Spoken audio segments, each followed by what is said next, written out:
Тази картина е базирана на Сервантес, на произведението Дон Кихот, но картината е базирана на друга картина, която пресъздава срещата на Дон Кихот и Санчо Панса с херцозите. Картината е от Луис Менендес Пидал, която е била взета и е поставена върху банкнота.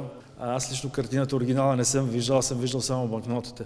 И въз основа на тази банкнота аз съм си измислил цветове, измислил съм си изобщо как ще стои. Отгоре има на швейцарския математик и физик Юлер съм поставил една диаграма как се върти света и планетите. Така тази картина е малко по-сложна или по-натоварена, защото от една страна има една водевилна сцена, която е взета от книгата и е направена като толкова кичозно, като би могла да стои на бомбониера за Коледа, но реално картината е доста по-дълбока и сериозна. Портрета, който виждате на Дон Кихот, пак е от банкнота от Испания от 1951 година.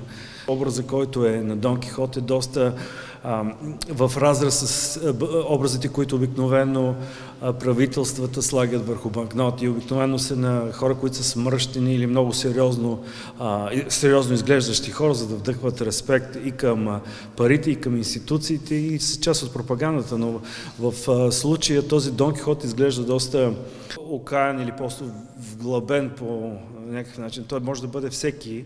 Може да бъде човек, който сте го срещнали на улицата днес, единствено шапката му издава, че това е може би човек от друго време, но реално неговата физиономия и неговите очи и говорят за един човек скърбящ или раним човек. И чисто като портрет го намерих за много благодатно и аз съм го разработил по съвсем друг начин, като икона, но реално е базиран на банкнот от 1951 година. Портрета на Сервантес, който е част от темата, която разработвам, Дон Кихот и Санчо Панса, и това е самия портрет отново от испанска песета. Сервантес е основна фигура в испанската не само литература, но и в мита за Испания, защото той е герой от войната, загубил е ръката си, след което пише този знаменит роман и изобщо и други романи.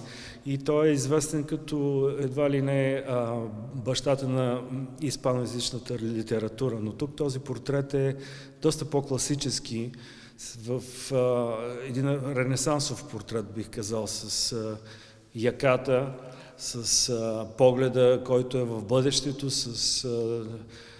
и съответно има в него нещо, което е също така антигероично. Той изглежда много като нормален човек, като нормален писател, който гледа в бъдещето, а не гледа в нас.